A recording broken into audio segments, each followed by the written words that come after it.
Thank you. Thank you so much for coming out this beautiful evening. Was it the most gorgeous day we've had in a long time? Yeah, so I really appreciate you coming out to hear me talk tonight. I know that it could be nice to be out there enjoying the evening, and hopefully we'll have a lot of fun here. I want to thank Bobby and the organizers of Bio Conference 2013 for inviting me to speak tonight. I have really great pleasure speaking for this conference. Really appreciate trying to get the message out to the community about things that we may do to protect and manage biodiversity. And I've been working towards this goal for a long time now. I've been here, as Bobby said, for about 8 years, and before that I was working with the Smithsonian Conservation Biology Institute, doing some work with African wild dogs. I'll talk today about that. And before that, I was doing some work on African carnivores in other parts of Africa, and I'm really going to be connecting some of the work that I've done over the past 20 years on carnivores, both in Africa and here in Humboldt County. And so you'll see I'll use as examples African wild dogs, river otters, and I'll have photographs. Most of them I've taken in the work that I've done, and I want to talk first about the modern tools we've used for wildlife monitoring.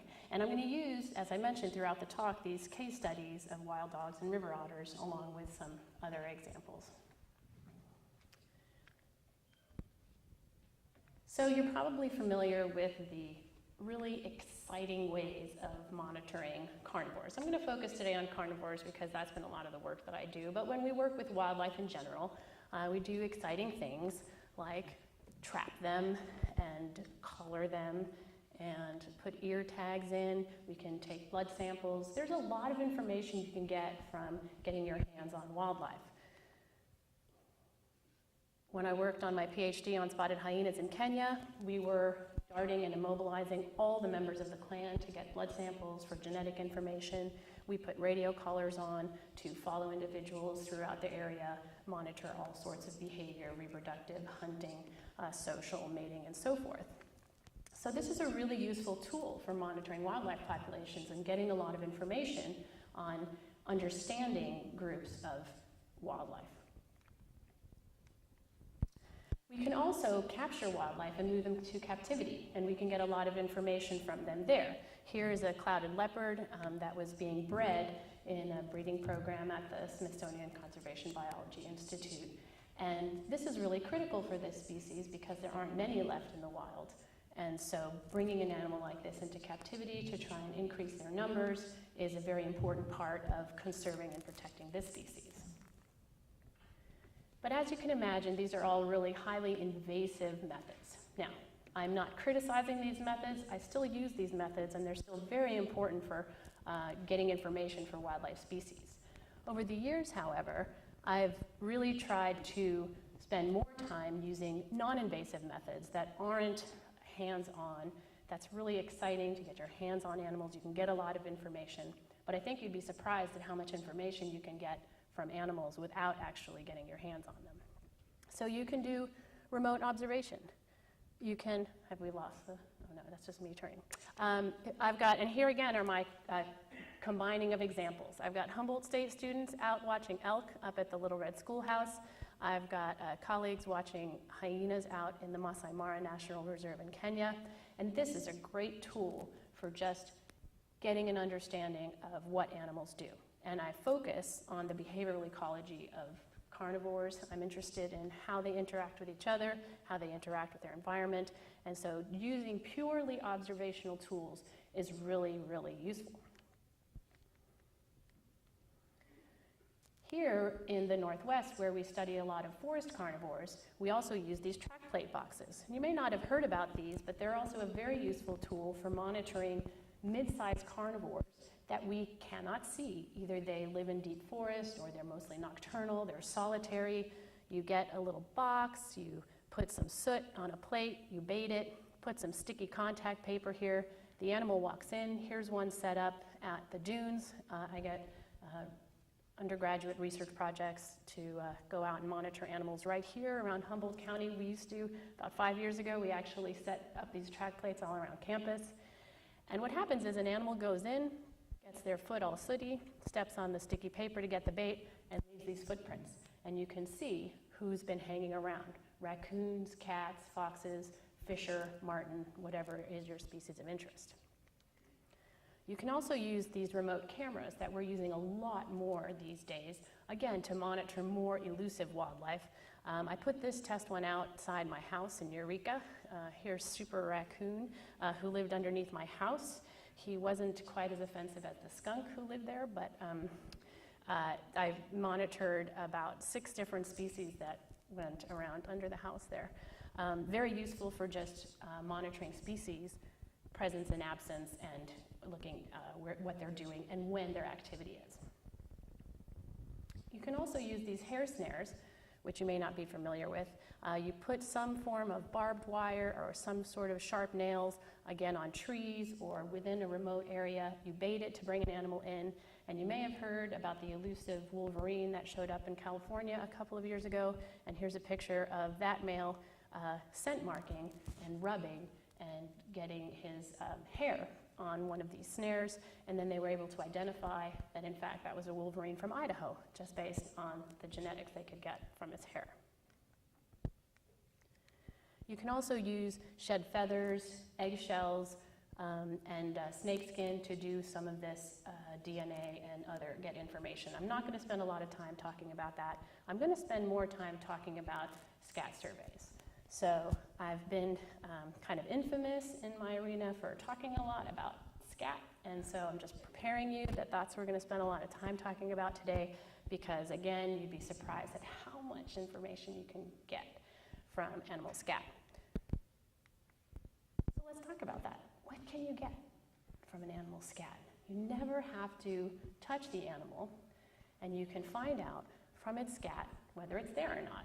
So you can go out and just look for scat and say, yes, this species occurs here, or no, I don't have evidence that it occurs here.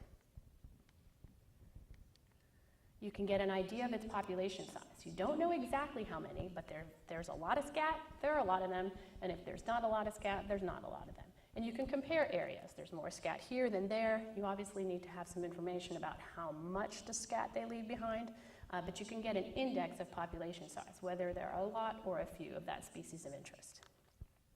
You can actually map territories by looking at this deposition of scat, and that's connected with a couple of these other factors. You can certainly find out what they're eating.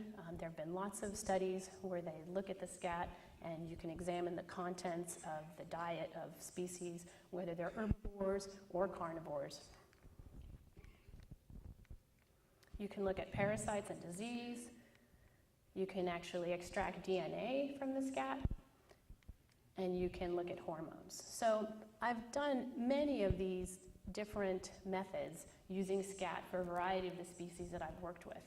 And I've worked with several graduate students who have also helped me to conduct this work, to understand diet, parasites and disease, DNA, and hormones, mainly on the species I'm going to talk about today. So all this without ever having to immobilize or otherwise handle an animal.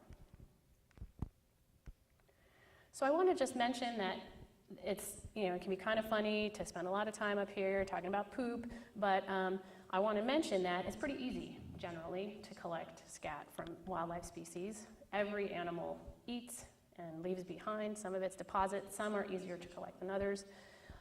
It's non-invasive, so you don't have to catch the animal or put that animal at risk of injury.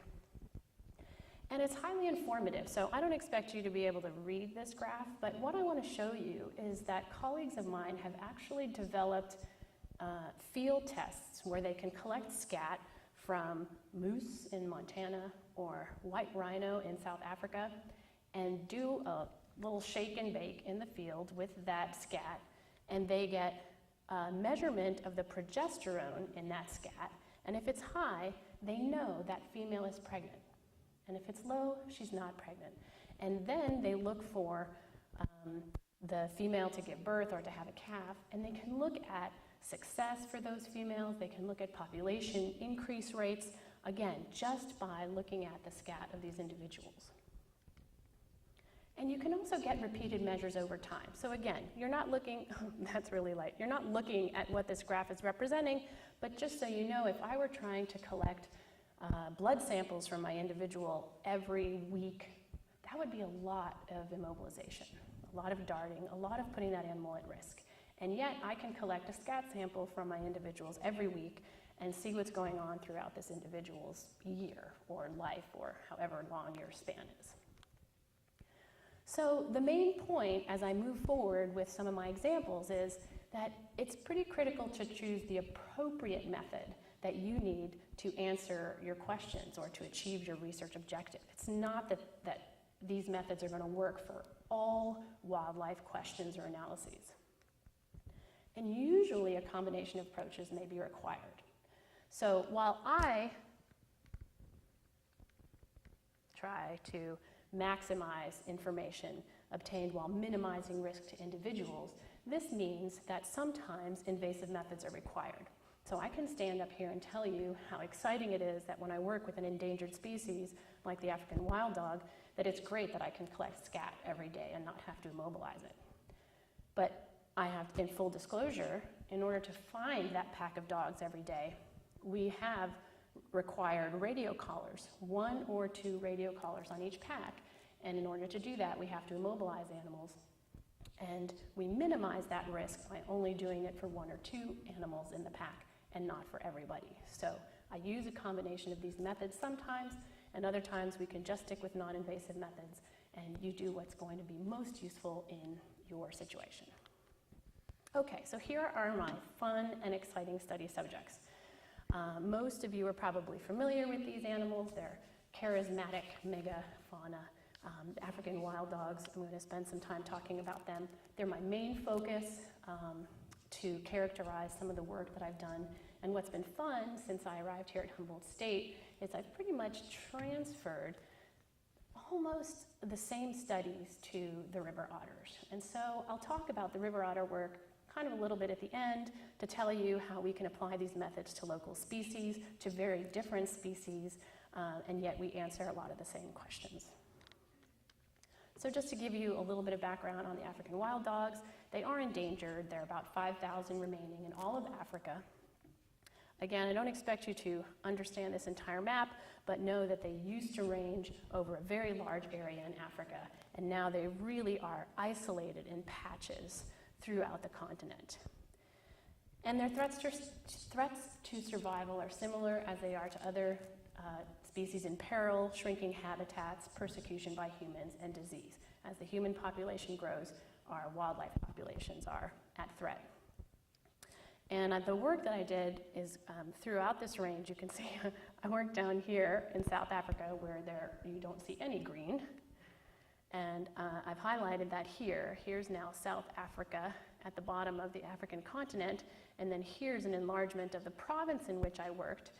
I collaborated with South African managers to monitor a reintroduction program. So wild dogs had been extirpated from the entire country of South Africa except for Kruger National Park. In your head, you can imagine much the same as wolves have been extirpated from the lower 48, but they still occur, say, in Alaska, right? So it was similar in South Africa. There was one remaining population, which you can't see because it's up here. You can't see in this close-up shot up here. And the mission was to expand the population of wild dogs to additional reserves throughout the country and manage them as a metapopulation. So 1 or 2 packs of wild dogs in each of these small reserves, and then work towards helping them to expand their population. And I worked down here in the province of KwaZulu-Natal, and I worked in the largest game reserve, Shishlui-Mfolozi Park. And I'm going to talk a little bit more about this region. Over the years that I worked there, there were 2 packs of dogs here in Shishlui, and we worked to bring in additional packs of dogs throughout the area. So here's a little timeline for you. The South African managers have been really proactive in their wildlife management. So they were already introducing African wild dogs into Shishlui-Mfolozi Park in the 80s. But they didn't do much monitoring, and the dogs didn't do well. And we're not exactly sure why, because they didn't monitor them. So I started around here. In 2001, they introduced a second pack. These stars represent introductions of new packs. And then I started closely monitoring the dogs in 2003. just as we were starting to put in a third pack in the park, and then we introduced a new pack to another park, and sort of so on and so forth. So the little bit you can glean off of this slide is that the reintroductions helped to boost the population of African wild dogs in the province. So putting in packs helped them to increase their numbers. They weren't doing well with a single pack. They maintained that pack, but their numbers couldn't grow. What happens? Animals disperse, they leave, they have no one else to mate with and form new packs. So just by starting this program of reintroductions, we were able to really, really increase numbers incredibly throughout about the 10 years of intensive monitoring. And what's cut off here at the bottom is that the province that I worked with, we got to over 100 wild dogs in the province. And that was about 1/3 of the entire South African population.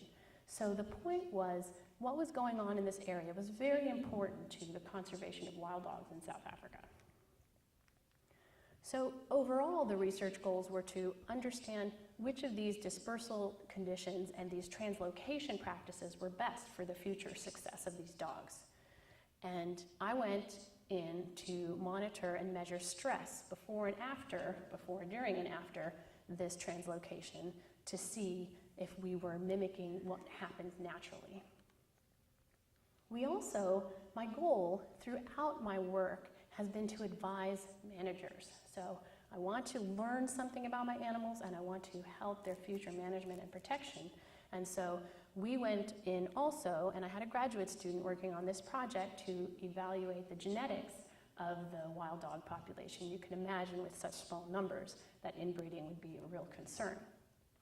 And we looked at their heterozygosity, and we made recommendations based on those data on how many more reintroductions they would need to have, or could we just let the wild dogs go and take care of themselves based on their current state of heterogeneity, genetic variation.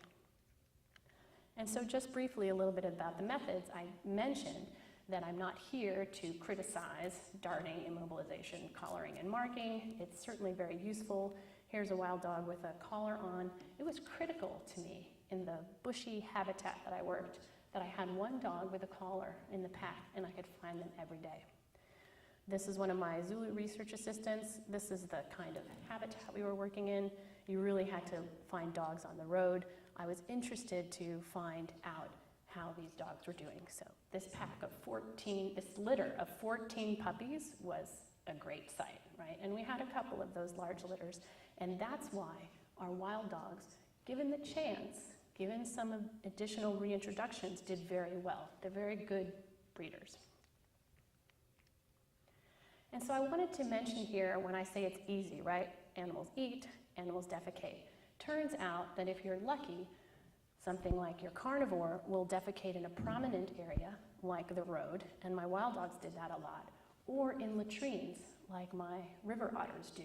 And so I can go to spots, for example, at the Arcata Marsh. You guys can go out and look for river otter latrines that have been there for decades. The same spot where otters year after year come and deposit their scat. It's very useful.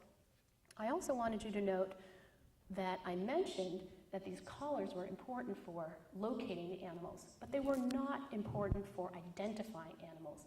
So both in my studies of spotted hyenas and African wild dogs, there was enough individual variation in the coat patterns that I could identify individuals. So here you can see in a very generally brown and black dog, the white markings really stand out.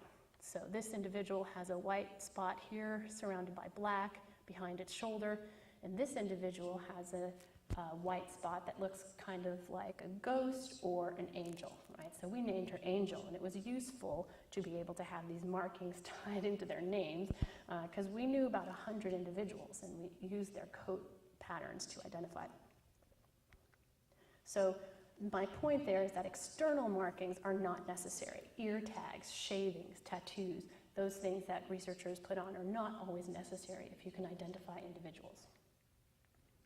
Okay, so I went out and I followed wild dogs,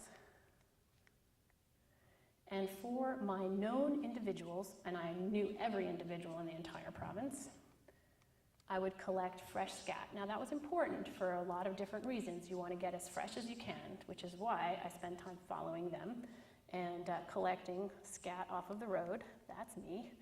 And I carried, this was part of the fun, shipping coolerfuls of African wild dog scat from South Africa to the United States.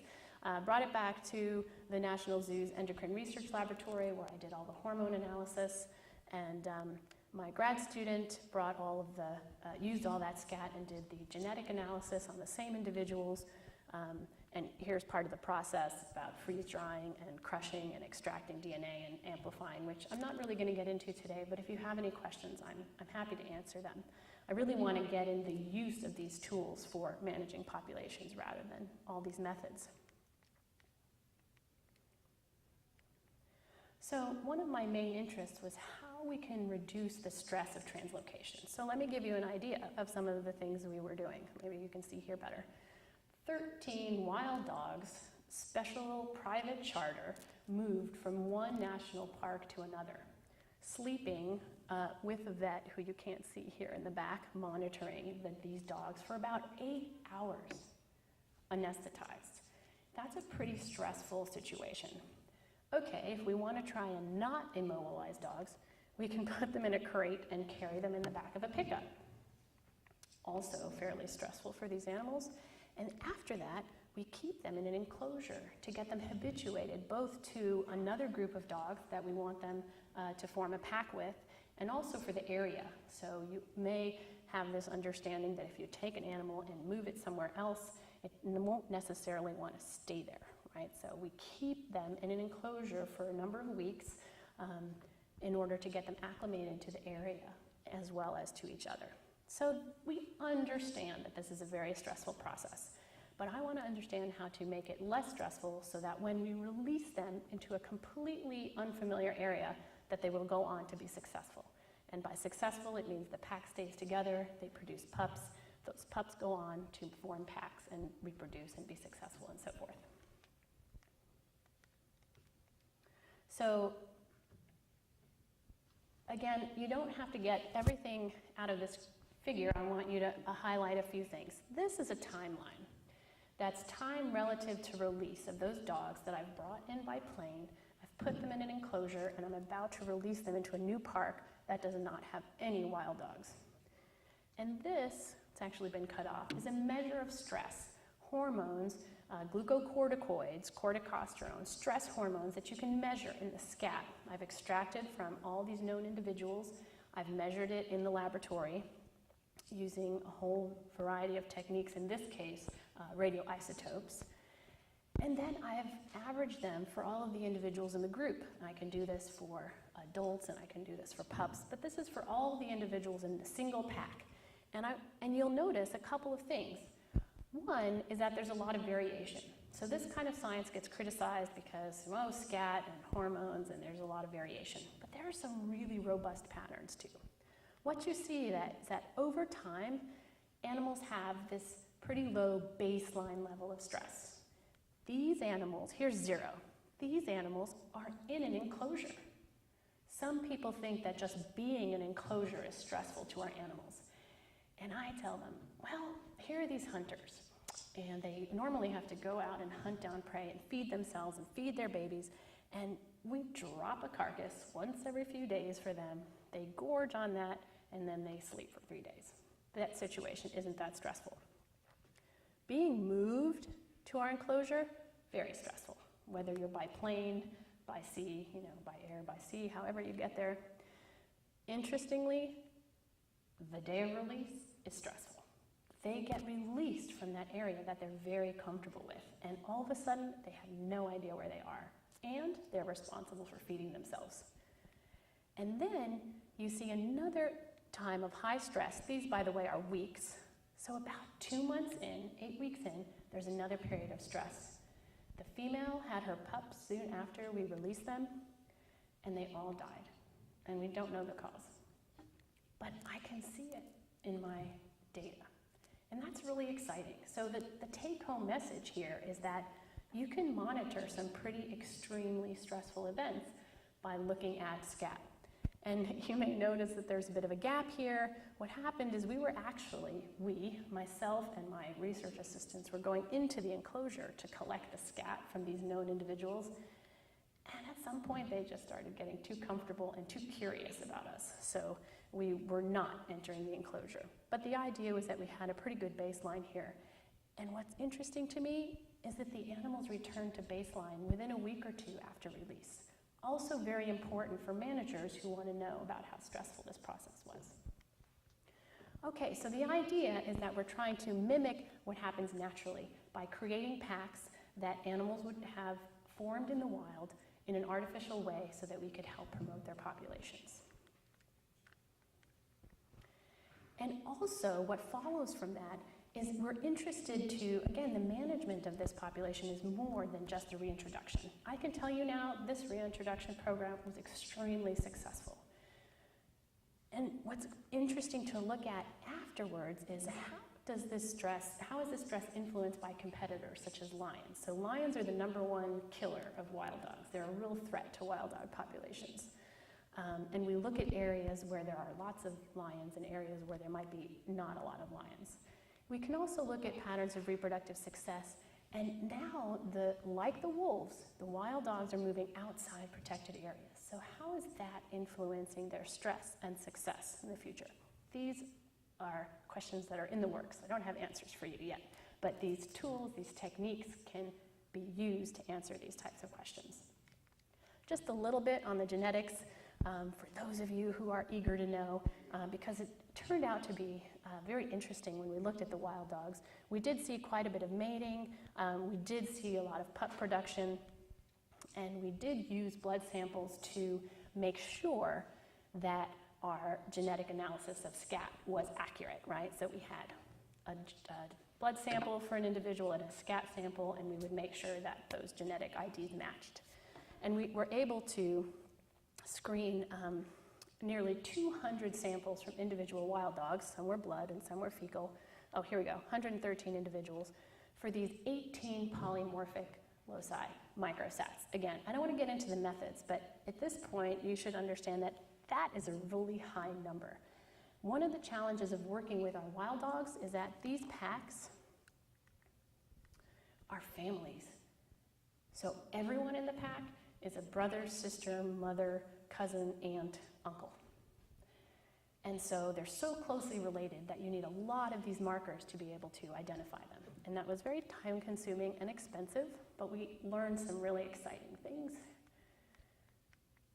We learned that despite having low population size, they had pretty high genetic variation and low levels of inbreeding. As some of you may know, you come to these talks, you have some knowledge about classic stories in conservation, the African cheetah, right? Interestingly enough, the cheetah is not endangered, it's actually a threatened species. There are more than twice as many cheetah as there are African wild dogs. There are about 12,000 cheetah in Africa. But they had that genetic bottleneck. So those 11,000 cheetah are much more genetically related than my 100 wild dogs in KwaZulu-Natal. So that was really good for our program that these dogs were genetically diverse. And in contrast to some of the other studies of African wild dogs, they had a large degree of reproductive sharing. And that means that, I didn't talk a lot about the social system of dogs, but again, like wolves, there's one alpha male and one alpha female that mates, produces the pups, and the rest of the pack takes care of them. Well, in our population, the sister of the alpha female and the brother of the alpha male were also sometimes able to do some of the breeding. And that was also important for the success of our population. And it was interesting that when we modeled the population forward to get an idea of could these dogs do fine without us, our goal is that the dogs can run around and we never have to intervene again. It turns out that the population in its current state would not persist for 50 years based on the conditions that they had. And so we recommended that about every 4 years, you needed to interject an influx into the population of a few individuals to maintain genetic diversity. So they were actually avoiding inbreeding And when the population got small, they were more related and they stopped breeding with each other. And the population stopped growing and eventually would be extinguished if we didn't continue to infuse a few more individuals in the population. So a hugely important conclusion in the success and management of wild dogs there in South Africa. And so we were able to apply, this very scientific, very complicated sort of process of DNA and hormones and scat into very applied, practical management implications. And that was really our goal. And so we got an idea of how often do we need to infuse new genes? How many individuals do we need? And again, our overall goal is to reduce management intervention. It's very expensive. And we really just want the dogs to get on with it on their own. And we're still working towards that. And here's that map again I told you was coming. We put dogs here in Chishley and Filosi. We put dogs here in Mkuzi. They walked to Itala. We didn't put them there. And we put some up in Dumo. And the idea is that the more dogs there are out there, the more opportunity there will be for dogs leaving this park to find dogs as they disperse and form new packs and be successful. And so that, again, is really what has been the success of this reintroduction program. So successful, I'm no longer working with wild dogs in South Africa. And so that's a good transition to the work that I've been doing since I got here. I spent the first, 4 or 5 years working on both of these systems, but the wild dogs kind of tinkered off a bit. And I really started developing similar methods, as I mentioned at the beginning, with these river otters right here, close to home, in our backyard, which was a lot more logistically feasible for my graduate students. So you guys are familiar with these totally adorable critters. They're a semi-aquatic member of the mustelid family. You may not know that there are actually 13 species of river otters worldwide. They are on every continent except for Australia and Antarctica. And they too have been persecuted throughout their range. They have been trapped for their beautiful fur, and they've lost a lot of habitat. So their wetlands habitat, there's been a big push to restore wetlands. They've been critically impacted by this loss of habitat, and they're also notoriously difficult to study. Just as incidental, here are our North American river otters. This is actually a giant river otter from South America, the largest of the river otter species. I wish ours might be a little bit more like these guys. They have white throat patches. You can identify individuals by that. Our guys are very difficult to identify. In fact, nearly impossible. So here in Humboldt County, we've been monitoring the population of river otters around Humboldt Bay. So pretty broadly speaking around Humboldt Bay. This isn't super clear, but we've gone up to Little River, and down to the Mad River, right around sort of the Arcata Marsh and Mad River Slough area, down to Eel River and the Humboldt Bay National Wildlife Refuge. So this is sort of the scope of the river otter habitat that I'm going to talk about today that we've been focusing on. It's so interesting to study this population of river otters because they're coastal. So I get a lot of questions, we saw an otter in the ocean. Must be a sea otter. Well, we don't have sea otters up here in Humboldt. Our river otters actually do spend some time foraging in the ocean. And so their move from the coast and the sea to upland into the rivers has been a really fascinating part of my research. However, I can't really get at that because it has not been easy to physically catch and follow river otters from the sea inland to the rivers. In fact, I haven't even really tried it, because we can get so much information from these otters by not trapping and not collaring. In fact, you can't collar a river otter, right? They're like a tube. So you have to surgically implant a transmitter into a river otter in order to follow it with radio telemetry. And to me, it has to be really, really necessary to follow that otter with a transmitter before I'm going to go catch them and do surgery on this animal. So that's something that each researcher decides, as I mentioned at the beginning, about what level of intervention you want to have in your population. So right now, we're doing purely non-invasive methods with these guys. And the research in my lab, and I think I've got my 6th grad student working on this project. Some of the basic information is how many river otters are around here and what's the structure of their population. They're really difficult to study. Some people have the pleasure of seeing them. We see them often by themselves, but you'll see them in groups of 8.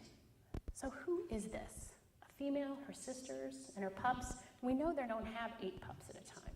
So we wanted to look at who these animals were, how many were around, what size groups they lived in, and how the animals within the groups were related. And similar questions. We wanted to understand something about their health, and something about their health can be measured by their stress levels. We know that they've been impacted by environmental issues, logging and contamination and loss of habitat, and so we're interested to look at both ecological and social variables to understand how they're impacting the stress of the river otters, which suggests how strong, how healthy their population is. We also wanted to find out what they were eating. Now, lots of diet studies have been done on river otters, but they eat different things in the areas in which they live. One of the huge concerns that people have, and both sort of recreational wildlife folks and the managers, is that river otters like to eat fish. And that's a problem because they compete with fishermen for sports fish, and they compete with fishermen for commercial fish that they sell and people want to eat.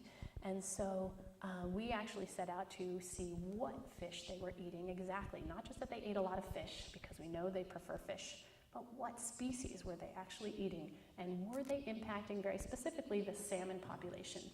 We have great salmon runs that go through here. And we're also interested to see how they use this habitat, right? So the other interesting thing about our coastal habitat is we've got marine environments, brackish water environments, and freshwater environments, and they seem to be utilizing them all. So is that seasonal? Is that specific to different groups? Is one preferred over another? Those are the types of questions. And we've been able to address all of these questions using scat alone. As I mentioned, river otters deposit scat at very specific sites. I think I have some photos here. Here's a great one from my grad student. Here's a river otter down at the Humboldt Bay National Wildlife Refuge. Here's his scat. He just left it. He used to always leave scat on that dock. It was a very prominent place for him to deposit his scat. And so my graduate students can visit these 80 sites that we have recorded week after week to collect samples and find out genetically who is there. We can look at the stress and say, are animals in one area more stressed than another? And as far as habitat use, activity patterns. Do more animals use this area than use another area? All by visiting latrine sites. And so here are some more examples. Here's one of my grad students collecting scat at the marsh.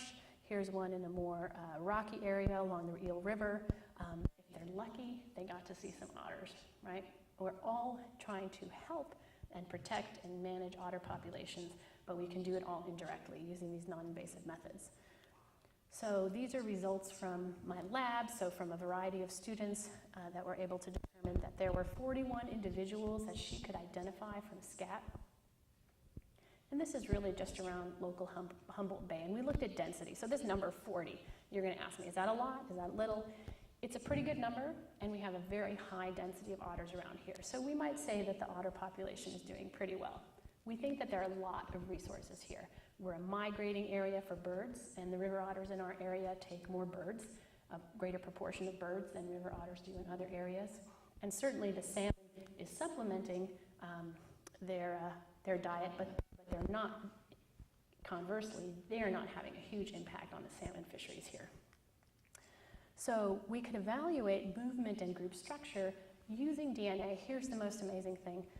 I went to a talk yesterday about a mark recapture study for black bears. And as I had a picture in my first slide, traditionally mark recapture is catch a bear, mark it with a radio collar or an ear tag, and then go out and catch it again and get information. We can do mark recapture on scat alone. I got scat from individual A on this day, 2 weeks later, I got it from the same individual at a different place. And you can look at their movements just based on the messages that they left behind. Oh, and by the way, they really are using this scat deposition as messages, right? I didn't even mention that at the beginning. Another reason why this is easy, especially for carnivores, is that they communicate by scat deposition for scent marking, which is also why they tend to defecate in a prominent area, of course. So we did find that fish are a major prey item, including salmon seasonally, but they're not having a disproportionate impact on the salmon population. We do have suggestions that individuals may be following salmon up the river, but again, without actually collaring individuals and physically following their movements, we won't really be able to answer that question. So these non-invasive methods can be constrained by some of these questions. So again, the overall aim is to be able to address management issues, and I do all of this interesting and fascinating research to learn about my animals and also to help protect them and help make recommendations to managers on what they can do to make sure that there's a healthy population. So just by understanding how many otters there are, where they're spending their time, what they're eating, and how environmental factors influence their health, we can advise management decisions. And I think that we've been pretty successfully doing this during the time that I've been working here, and I continue to have students working on this. I've also been speaking with a colleague who's been monitoring river otters in the San Francisco Bay area, and we're talking about having a student do similar work down in that population to monitor their animals to see how they're doing. So that's pretty much what I have for you guys today, but I've talked about a lot of stuff, so I'm really happy to answer any questions you may have about these topics or these animals, or anything else I might be able to answer for you. So thank you very much for your attention tonight.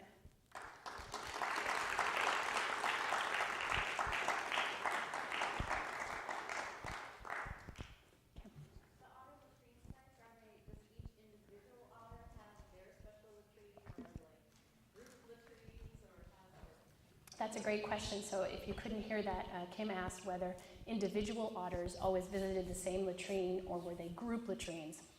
And what we find is that certain territories will have the same latrines that are visited by the otters in that territory.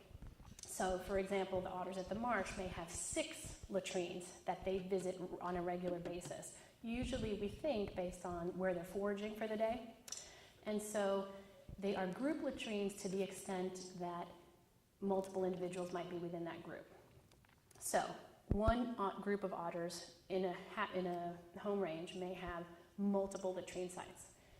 Having said that, other otters, males mostly, who might be looking around for females, may come and deposit at some of those sites as well. And so we find that we had a couple of individuals who ranged 40, 50 kilometers around Humboldt Bay, and then ended up back at their original site, just going on a sort of foray, probably to look for potential mates. Yes? In a way, like, removing scat, isn't it kind of invasive? Isn't it kind of,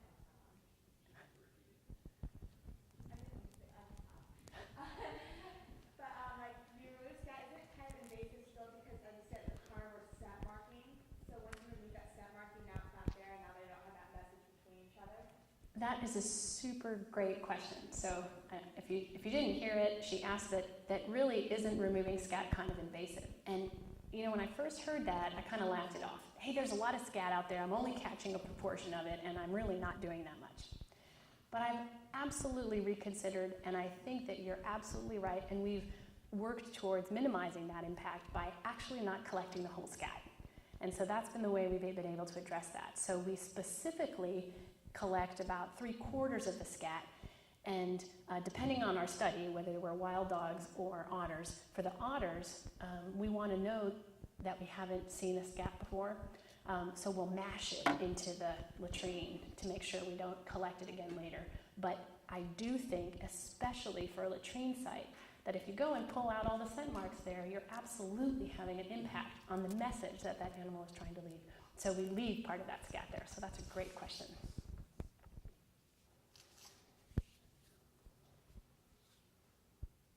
Yes, Billy. Is there any way to like time stamp it at all so that if you collect it later, you can maybe know if there was one male that came later, just looking for females? Yeah, so that's another great question, whether we can identify how long that scat has been there or how old it's been there. And that's something that I didn't really address here at all today. Again, depending on the type of study you're doing, you either need absolutely fresh scat that's been deposited in the past day, which we needed for the hormone work, which is why I collected hot scat from the dogs right out. Our otter folks went out the next day and only collected fresh scat. My other students, where freshness wasn't as important, maybe went out once a week or once every 2 weeks. And so you can evaluate freshness based on moisture content and color, and you go out regularly enough to know when it may have been deposited. That's my sort of detailed answer. The short answer is that you can't really timestamp those scat. A lot of other studies, if you want to collect DNA from scat, it does not have to be fresh. And you can go out right now to San Francisco and collect every otter scat you can find and do DNA analysis on it. But you can't very easily go back and evaluate whether that's been there a week or 2 or a year, except with some sort of common decomposition rates and weather conditions and so forth. Yeah. When you introduce new packs into the area, what's the social interaction? Do they fight each other? Or? Yeah, great question. So I didn't spend a lot of time talking about the social life of the dogs, and in fact, it's a real, I'm remiss to do that because it's really important to, when I say we wanted to mimic pack formation, I haven't even told you how dogs form packs. That's kind of like a black box for you guys. But when you have a pack of dogs, the manner of dispersal for these dogs is that groups of females, for example, sisters leave the pack, groups of males leave the pack. And in the wild, in Kruger National Park, which is huge, like the size of Rhode Island, when a group of males meets a group of females, they'll come together and form a pack. I'm getting to your question about aggression. She asked about whether when we reintroduced dogs, was that a problem? Was there aggression? So packs of wild dogs are highly aggressive when they meet up with each other, and they will fight, no question. So we solved that problem in a couple of ways. When we brought animals together for reintroduction artificially, we introduced a group of females to a group of males. And when we put them into an enclosure, we put them usually just on opposite sides of a fence so they could meet each other without killing each other. And it took them a day to get used to each other because groups of males and groups of females kind of want to get together. So that's sort of step one. But your question was really, once we put them out there, what happened? Well, lucky for us, there weren't a lot of dogs out there. So for the most part, as we reintroduced dogs, they never met any other dogs. So that was great. But that doesn't really answer your question. There were areas where dogs would meet other dogs, and that was one of the important reasons to have them be a very cohesive pack, so that what would happen is if we wanted to give them a large enough area that they could defend their own area, and we never put them within the range or territory of another pack, because these really sweet, playful, loving dogs would really kill each other given the opportunity.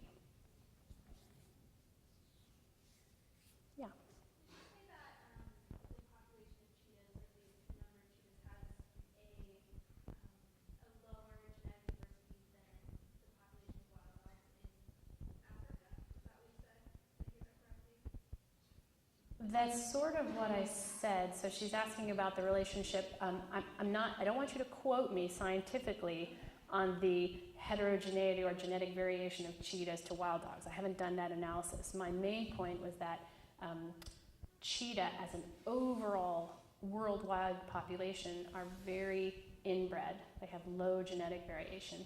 And our wild dogs, even in small populations, are fairly outbred. So I'm not really scientifically comparing those numbers to each other. I wouldn't say they're more diverse and less diverse, but that is what I said. I feel that, but I'm not giving you statistics on that. Is that my wishy-washy answer? Did you have a follow-up to that?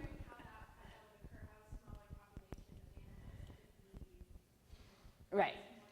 I knew there was a good follow-up. Okay, so how can a smaller population be more diverse? That is a great question. So the cheetah population went through a bottleneck in its history where it probably went down, and we don't have, again, direct evidence for this, but genetic evidence suggests that it went down to a smaller size. I wouldn't say smaller size than our population, and I'll tell you why, but to a very small size. And then it expanded to its 11,000 individuals, but only from a few individuals. Now the catch, the reason why our small wild dog population could be better is that in fact, those dogs didn't occur there naturally. We put them there. And we intentionally put them there from different areas. So we took dogs from Kruger the first year, and then the next year when we reintroduced, we took dogs from another park, and the next year we took dogs from another park. So despite them being very small, they were sourced from a lot of different populations. That's not the only answer, because if you did that for cheetahs, cheetahs from Kenya and cheetahs from South Africa would still be really highly related. So that's a historic genetic bottleneck that they've suffered through. Really excellent question. Yes?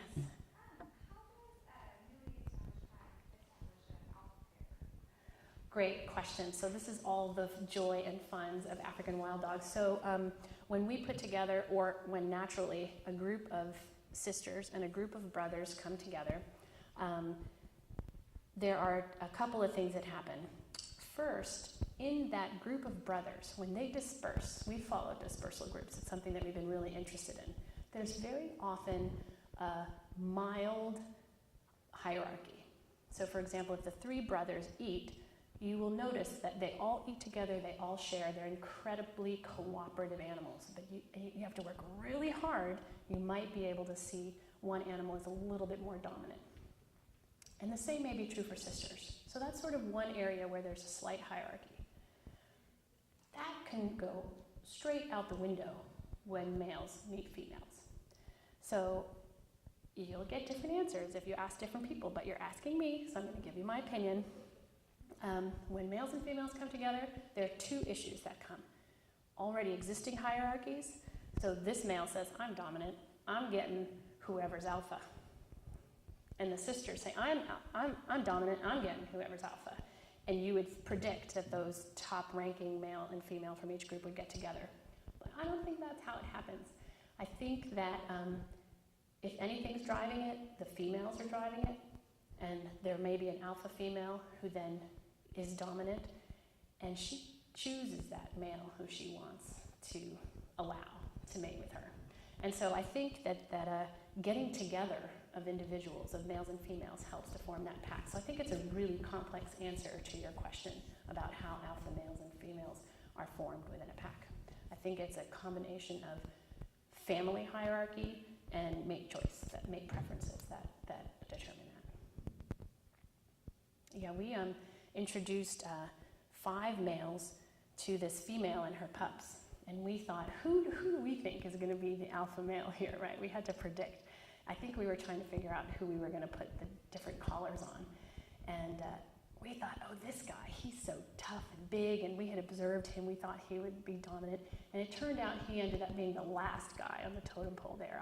Either the female didn't like him, or he wasn't interested, or I don't know. He turned out to just be the kind of guy who went along and played with the pups and stuff. So it was, my honest answer is we don't know how that works, but I'm giving you my best feeling about how that works. Yeah. Are the pairs that get together lifelong pairs, or do they split up after they have pups? Yeah, great question. In our experience, for all the folks who've watched wild dogs, they're pretty much lifelong pairs. So we've seen males and females mate year after year for up to about 6 years. And then there are, of course, as in nature, always exceptions to the rule. So we've had a few break-ins, like some other male who just kind of takes over. That is really shocking, surprising, and rare. Of course, if one partner dies, someone else might take over. But yeah, we have found that over time, it's a pretty stable relationship. And that's pretty well respected by the other members of the pack. Yep.